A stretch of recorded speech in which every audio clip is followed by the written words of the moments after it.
Perbedaan Cindo Indonesia, Cindo Malaysia. Cindo dari segi patriotis guys. Patriotisnya jauh bedanya.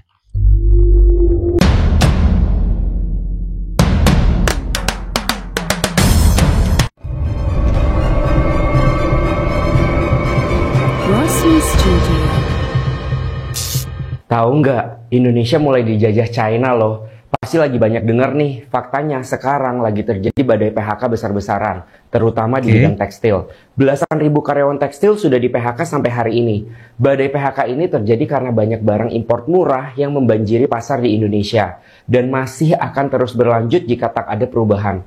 Dan sekarang, China sedang mendorong e-commerce-nya buat jadi alat untuk menguasai pasar di dunia. Baru-baru ini ada satu aplikasi yang sedang diperhatikan oleh Kementerian Perdagangan, namanya Temu. Temu ini langsung menghubungkan pabrik di China ke konsumen, sehingga harga jualnya tergolong sangat murah. Kalau dibiarin, ke depannya kita semua akan kalah bersaing. Inilah senjata baru China buat menjajah Indonesia. Jujur, sebagai konsumen, siapa sih yang nggak suka dapat harga murah? Apalagi dengan barang yang sama atau bahkan lebih bagus. Tapi di satu sisi, hal ini akan memiskinkan para pengusaha dan pekerja di Indonesia. Kalau TikTok Shop masih mending, banyak reseller dan afiliator. Jadi banyak membuka lapangan pekerjaan. Kalau Temu ini beda, benar-benar dari pabrik langsung ke konsumen. Jadi 100% untungnya ke China. Sampai sekarang aplikasi ini sudah masuk ke 58 negara dan sedang berkembang pesat. Aku cuma berharap sih, semoga Indonesia cepat dalam menangkapi hal ini. Orang Cina heran, mukanya mirip kayak mereka tapi ternyata pendukung Indonesia. Maksudnya Cindo kali ya yang menetap kerja atau kuliah di China. Yang hari ini mau nonton Indonesia versus China di Qingdao. Mungkin secara visual mirip ya, susah dibedain antara Cindo dan orang lokal di sana. Ada yang menarik, jadi aku baca komen di feed TikTok, isinya gini. Ketika Cindo dilema mau dukung nenek moyang mereka atau tempat ia lahir dan hidup. Terus langsung dibales rame. Gak dilema dan ragu sama sekali untuk dukung Indo bang. Kami tidak ragu dukung timnas Garuda. Kami lahir, besar, dan akan mati sebagai warga negara Indonesia. Gak ada dilema bro. Udah pasti dukung negara kelahiran. Gua nggak dilema bang, udah pasti NKRI dan masih banyak lagi komennya. Cindo di Jadi Indonesia Cindo di sini cuma nggak keturunan boleh aja ya, dipercaya guys. darahnya nggak ada yang pure China. Harga mati. Rata-rata mixed blood. Jadi kebanyakan dulu yang datang ya, yang merantau itu laki-laki, kemudian menetap di sini dan menikah dengan wanita lokal. Apalagi nih yang udah turun-menurun tinggal di Indonesia, mungkin di sini udah generasi ke-11, ke-7, ke-5 atau udah nggak tahu generasi keberapa. Jadi ya di sini tanah kelahirannya dan sudah menganggap negaranya ya negara Indonesia. Cindo dukung Indonesia apa China? Udah pasti jawabannya komen di bawah ya. Apa orang Cina, Indonesia, dan Malaysia beda? Ini jawabannya.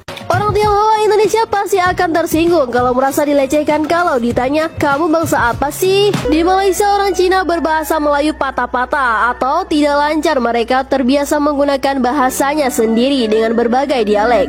Berbanding terbalik dengan orang Tionghoa di Indonesia, mereka bahkan punya dua nama Indonesia dan Cina. Orang Cina di Malaysia menggunakan nama dari leluhurnya. Karena itulah jiwa nasionalisme Tionghoa Indonesia jauh lebih kuat daripada orang Cina Malaysia. Malaysia, Jungguo, 蔬果口语大比较 Go! I am Indonesian and I will always be. Apa sih rahasia sukses Indonesia melakukan asimilasi antara penduduknya?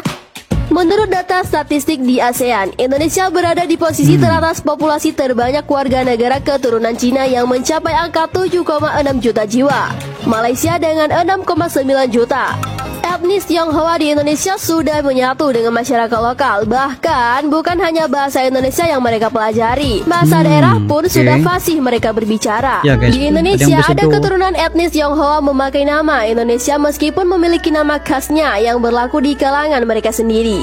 Mereka juga memiliki komunitas mereka sendiri yang eksklusif. Di Malaysia, etnis Tionghoa memakai nama asli mereka sendiri dan biasanya bersekolah di sekolah khusus kalangan mereka sendiri. Bahkan, bahasa pengantar yang digunakan juga ialah bahasa ibu mereka, sehingga kebanyakan etnis Tionghoa di Malaysia tidak banyak yang menguasai bahasa Melayu secara utuh. Berbeda dengan di Indonesia, mereka jarang ditemui keturunan etnis Tionghoa yang masih fasih berbahasa ibu mereka dan malah fasih dalam bahasa Indonesia atau bahkan bahasa daerah. Tionghoa Indonesia kebanyakan sudah tidak merasa ada ikatan dengan Tiongkok daratan.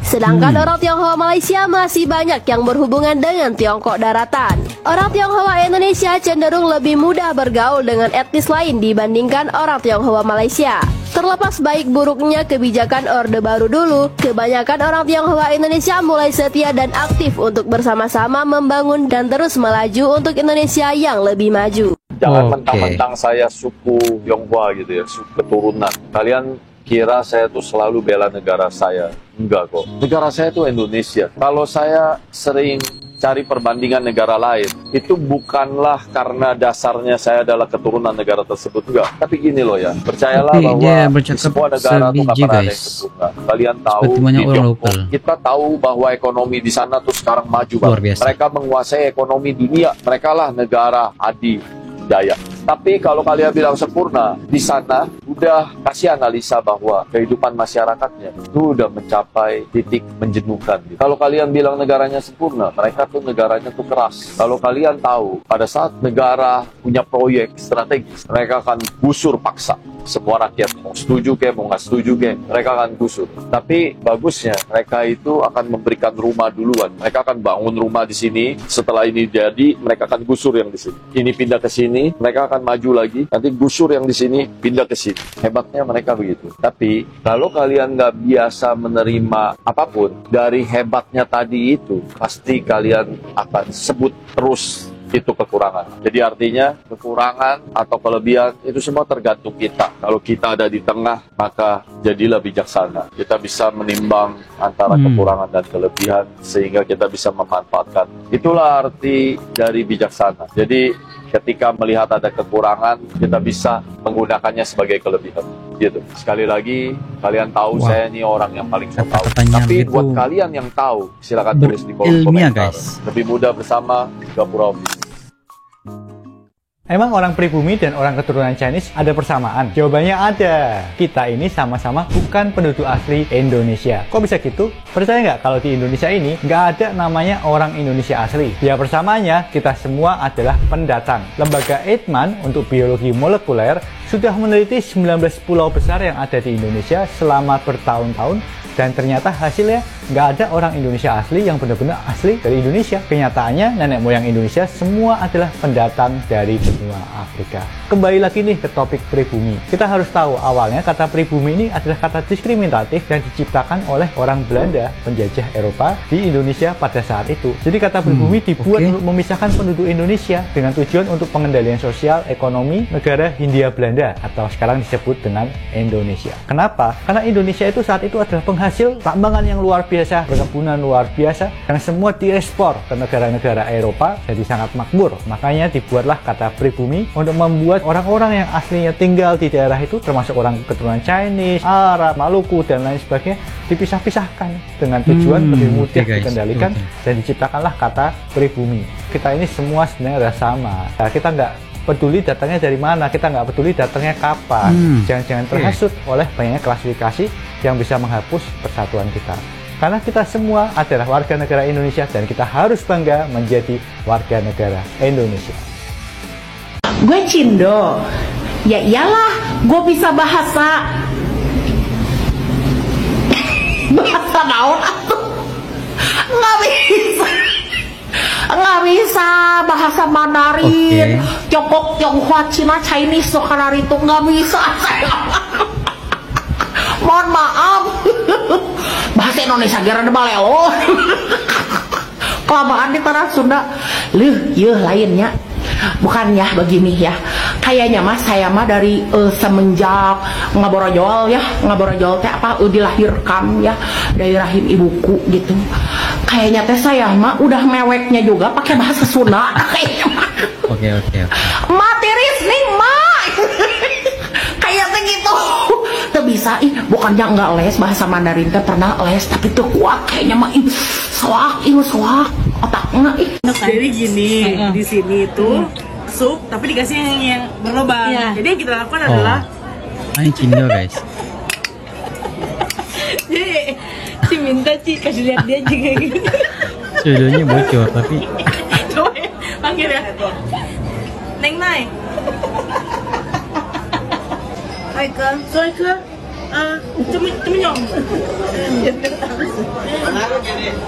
Orang Cina Benteng bisa bahasa Mandarin gak? Oh, boro-boro bahasa Mandarin, bahasa Indonesia masih belepotan. Banyak yang tanya nih ke aku, orang Cina Benteng bisa bahasa Mandarin gak? Kan katanya Cina Benteng. Langsung aja kita tanya ke finalis Cide Kode Benteng 2023 yang cakep jasa ini. Ada Kode Donald, Cide Angeli, Kode Eka, Cide Vanes, dan Kode Hans. Itu orang Cina Benteng bukan? Atuh jelas, orang Cina Benteng lah. Tentunya kita mah. Iya, we kebetulan orang Cina Benteng. Oh, berarti bisa bahasa Mandarin atau? Atau kagak bisa. Lah, terus bisa bahasa apa? Bahasa Indonesia sama bahasa Cina Benteng. Bahasa sehari-hari bahasa Indonesia lah. Tapi ada bahasa-bahasa Cina Bentengnya gitu sedikit-sedikit. Oh, kayak gimana tuh kok? Kayak pugu, kayak jasa. Oh, boro-boro bahasa Mandarin, bahasa Indonesia masih belepotan. Terus bisa bahasa apa tuh? Ya begini, ngomong bahasa Ciben aja. Oh, bahasa Ciben. Ya. Iya, emang Benteng jasa ya logatnya. Iya dong. Berarti orang Cina Benteng nggak bisa bahasa Mandarin ya? Enggak, kita mah. Nggak bisa, cuma ada yang bisa. Bisa, tapi dikit ya? Dikit. Rata-rata orang Cina Benteng nggak bisa bahasa Mandarin. Bisanya bahasa Indonesia ya? Bahasa Indonesia sama bahasa Benteng. Oke, thank you ya Vanes.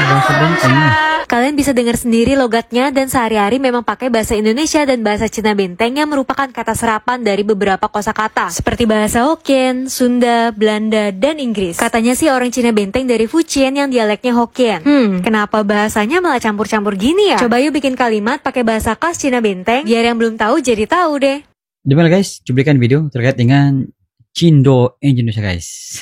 Perbedaan Cindo Indonesia, Cindo Malaysia. Cindo dari segi patriotis guys, patriotisnya jauh bedanya. Dari segi nama pun memang beda. Kalau di Malaysia nama Chinese-nya masih seperti mana yang berlaku di negara China, tapi di Indonesia sebaliknya, mereka masih menggunakan nama lokal guys. Kalau kita contohlah, kita mengambil nama pemain badminton guys, Susi Susanti, dia bukan lokal Indonesia guys di Chinese, tapi nama itu Susi Susanti. Macam contoh Marcus Fernali Gideon, Kevin Sanjaya, itu semua Chinese tapi mereka menggunakan nama Indonesia guys. Saya apa yang dibuat oleh pemerintah Indonesia memberi dampak kepada penyatuan semua bangsa yang ada di Indonesia guys. Apabila itu berlaku, maka mereka lebih sayang, lebih hormat, dan lebih patriotis terhadap Indonesia. Itu antara kelebihan kenapa dan mengapa pemerintah pada waktu dahulu membuat asimilasi seperti demikian. Program asimilasi yang dibuat di Indonesia merupakan antara program asimilasi yang paling berjaya di dunia guys. Walaupun pada awalnya mereka merasakan merupakan satu kekerasan ataupun satu paksaan. Namun memang perjuangan asal itu mesti pahit guys. Tapi endingnya akhirnya kita dapat nikmati dengan begitu nikmat sekali guys. Dasar yang dibuat oleh pemerintah Indonesia waktu dahulu dengan penyatuan semua bangsa melalui Bhinneka Tunggal Ika, saya memberi dampak kepada penyatuan semua bangsa yang ada di Indonesia. Dengan dasar pemerintahan dahulu, dengan membuat beberapa asimilasi, walaupun asalnya sedikit kejam, tapi sebenarnya itu sebagian daripada cara supaya Indonesia itu boleh bersatu dalam satu bahasa, itu bahasa Indonesia guys. Pada saya ini perlu dicontohi oleh Malaysia, yang mana Malaysia sebenarnya walaupun dia coba memartabatkan bahasa Melayu, bahasa Malaysia, namun ada sebilangan kecil daripada India dan juga daripada Chinese yang walaupun memahaminya tapi tidak boleh berbicara seperti mananya lokal orang Malaysia guys. Tak hanya Indonesia, penyatuan bangsa di Indonesia cukup luar biasa, asimilasi yang memang terbaik dan berjaya di dunia guys. Itu sedikit sebanyak pandangan daripada Rajus Dio. Sekiranya Anda punya pandangan terkait dengan cuplikan video ini, Anda boleh komen di bawah sekian. Jumpa di next video. Assalamualaikum. Bye-bye. Kami channel YouTube dengan konten yang seru mereaksi apapun tentang Indonesia, kami dari Malaysia. Ayo like and subscribe Razli Studio.